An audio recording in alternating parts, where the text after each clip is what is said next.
Hi. Intro video well and truly done. I bought a freaking Rexy. I've got some sick rims on the car, wet sports. So now it's time to go through what my plans are for this car. So what are my plans for this thing?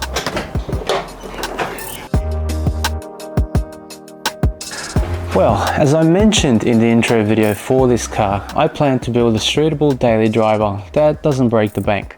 Why aren't I building a 600 horsepower track monster that will go viral on YouTube instead? Well, for several reasons, and right now in this video, I'm going to go through them. Some of these points will be obvious, some maybe not so much. So, this is an old car. It's from 2011, which makes it 13 years old. 220,000 Ks on the engine, or about 140,000 miles in the old language. If you know Subarus, that's a lot. Some Rexys are on their second engine by this point, and judging by the condition of the body of this one, this car's seen some action. So the old girl's done well to stay together. Also, this sort of mileage, you can bet that there will be a few things mechanically that will pop up very soon. In fact, I already know some of them. She's seen better days, and I need to be gentle. Throwing £1 million of boost at it now will guarantee one thing and one thing only. We're gonna break it, which means big money on an engine rebuild. And that's not what this build series is about. Speaking about money, that's the next thing, budget. Modifying cars is not cheap. Cars depreciate. As any car guy will tell you, just because you put 30k into your car does not translate it to it being worth 30k more when you get bored and want to sell it. So watch your spends and be smart. While building a 600 horsepower track monster may be tempting and very cool, unless you're keeping your car forever, dumping a ton of money into mods is the best way to burn through cash. This is mostly why a lot of people who sell the modified cars often take the mods off first, sell the mods separately, and return the car back to stock. You just get more of your investment back that way. In fact, I can see a few signs where that has happened on this car. I'm fairly certain, for example, that this car ran coilovers at some stage.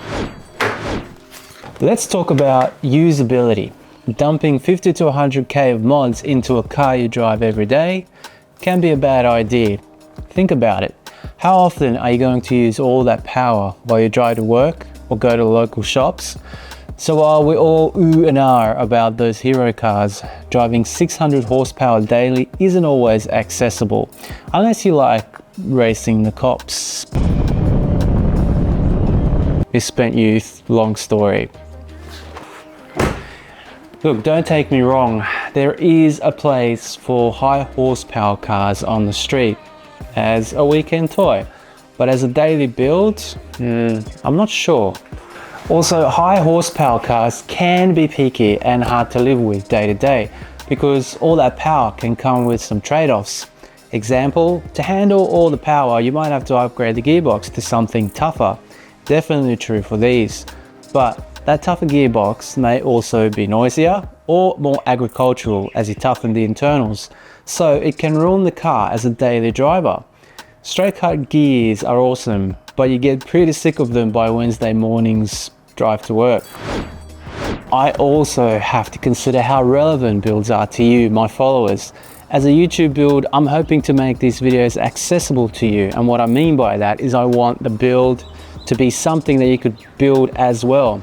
A video series you can come back to at any time and follow along if you want to have one of these. Now, if I put a higher budget track monster together, how many of you could realistically follow what I do on this channel? How many of you could also build it at home? But if I build a nice streetable daily weapon on a budget, well, now that's something any of you can do with a bit of effort and a decent budget. And that's my people, everyday car guys like me who want to have fun with cars, get their hands dirty at home, and drive something cool. So I hope that makes sense. I'm keeping this as a budget streetable build because 1, it will hopefully relate to you. You can do this too. 2, it makes more financial sense. You won't go into debt doing this. 3, you're building a better daily driver, something that can be used every day without getting tiresome to drive in traffic, for example. And 4, because she's old, she's got some miles on the clock, so we don't want to kill her straight away with £1,000,000 of boost. This vintage of WRX is a really good entry point right now for people to get into modifying or tuning cars, as they're close to, if not at, the bottom of their depreciation curve, and you get a lot of car for your money. And if this is an entry point for you into the modifying scene, you don't want to go broke on your first build. That would be a sure way of never building a project car again. So start with a reasonable budget, get your feet wet, let's see what we can learn, and let's build a nice streetable daily.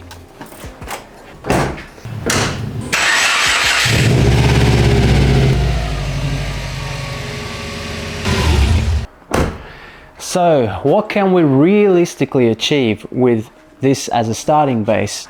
We can get it going well, respectable power, hang with other tuned cars and newer sports cars without blowing the budget. So then the question is, what is respectable power? What am I aiming for? The answer is going to be different for everyone, but for me, reasonable power is waking the car up by putting another 50 kilowatts on it over stock. These Rexes make about 130 to 140 at the wheels. If I can get that to 180 to 200 kilowatts at the wheels, I'd be happy with that. A budget-focused street build, I think, will allow us to achieve just that. So, based on talking to a few people who know these cars, here is a list that I've come up with that I think will get me to what I'm looking for. But by all means, comment below and let me know if you'd add anything else. Here is my budget street build. First is exhaust. Like with all turbo cars, you have to consider moving all of that compressed air through the car more efficiently to gain power, and a large exhaust helps with these WRXs. Now, I've been lucky in that I found a car that already has an exhaust on it, and a good one at that, with this NVIDIA exhaust. With a tune already installed on the car, I'd wager that instead of the stock 140 kilowatts, this thing is probably pushing more like 160 kilowatts. But an exhaust is definitely something you will need. Next is a downpipe. The downpipe on these cars is quite restrictive, and you will need to go to a larger diameter one to help get those exhaust gases out of the engine, a must on these WRXs. I already have a downpipe on here, so I'm good power-wise, but this is a catless downpipe, so I'll be putting a catted downpipe on instead, only because my kids complain about the smell.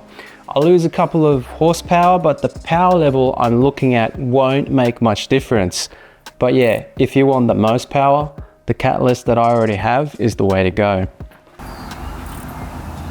Next is a cold air intake. So while the debate rages on whether cold air intakes do anything to gain power, they definitely do on these cars. Not because the air going into the engine is colder, but because the factory intake on these Rexes is quite restrictive. It's small. All the aftermarket cold air intakes have a much wider mouth, so power gains can be had with a bit more boost because more air can get into the engine. Next comes the intercooler. Rexes come with top mounts which can suffer heat soak, but at my power level aims, it's not a major concern.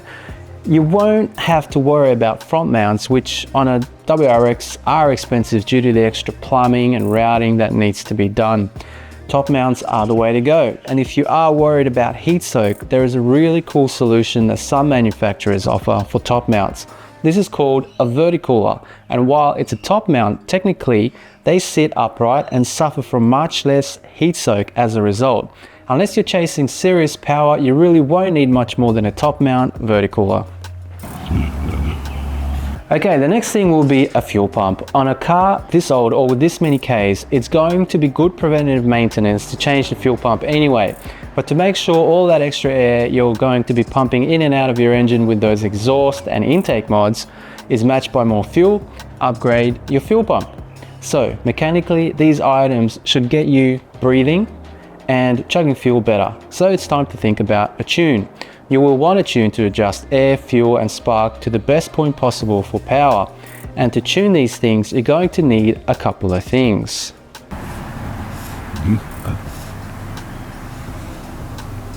Okay, the first is going to be a boost control solenoid, a 3-port boost control solenoid. I'm no tuner and don't pretend to be, but there are much smarter people and experienced than me telling me that these WRXs respond really well to a 3-point boost control solenoid. So we'll definitely be installing one of those. It will allow you to tune the engine better. These things come with a 2-port only. Another thing will be going to be a tuning port, okay? So a tuning device. Standalone ECUs are better, but we're not going for big power here, so there's no need for a standalone ECU. I'm lucky that this car came tuned already because of the exhaust. So these cob tuners are widely used and supported and understood when it comes to WRXs, so consider one as well if you're looking to tune your car as well. And finally, we come to the tune. So find a reputable tuner, someone who has a great name with the platform you are working on, and wait 3 months for your dyno booking to come along if you have to. Do not tune it yourself if you don't know what you're doing. I cannot tune this car, so you can bet that I will be heading to a tuning shop in the future. I'll let you know how that goes, of course, in a future video. So that's it. That's what I think it will take to get to my power goals. Would you add anything else? Comment below and let me know. I'd especially like to hear from WRX owners who have experience with these. Now, let's see what it's all going to cost based on full retail value as it stands today. Exhaust, 1,800 bucks. Downpipe, 1,200 bucks. Cold air intake, 550. Verticooler, 1,400 bucks. Fuel pump, 230. 3-port boost solenoid, about 250. Tuning device, around $1,300. And finally the tune, about 1,000 bucks. Total spend in Australian dollars is around $7,680, which is roughly around 5 grand US, maybe a little bit less. So, as you can see, even going for a simple power gain is not cheap. Modifying cars isn't cheap. Now consider if you go for bigger power, you're dealing with even more mods. New turbo, the bigger STI gearbox, the driveline conversion, front mount intercooler, oil and trans coolers, STI brake upgrades, the list goes on and on and on. Suddenly you could be in the tens of thousands easily, and you end up with having a WRX that's got more money into it than if you had just bought an STI to begin with. See what I mean? You have to work out your power goals and consider if it's worth the cost and effort. Maybe it is worth it for you, maybe it isn't, that's up to you. Just have a plan first, because if you go into this blindly, that's one sure way of destroying your bank account. So I have my goal and I've started working away at collecting parts slowly. If you pick a popular modifying platform like this, you have a secret weapon up your sleeve. Facebook Marketplace. You see, like I said, a lot of people might modify their cars, but before they sell it on, they will return it back to stock to sell the modified parts separately in order to get some of their money back. And this is where you come in. That high flow catted downpipe that's $1,200 new on a website, and you're only installing it to replace an even high flowing decatted downpipe because your kids are complaining about the noxious gases in the garage. Well, instead of $1,200 new, you can get that for $850 used with maybe 10,000 Ks on it. Ask me how I know. Or that cold air intake that's $500 on a website. How about $200 used, and all I have to do is give it a good clean. And so on and so on. If you're patient and willing to do a bit of hunting and traveling to pick the parts up yourself, you could end up well ahead. And that's pretty much where I'm at, legends. I've got a plan, it's over there, and I'm sticking to it. And I'm collecting parts to get this baby ready for a dyno session. I'm hoping that this build series inspires you to start your own project build, and that these videos will show you what it takes to get it all done as well.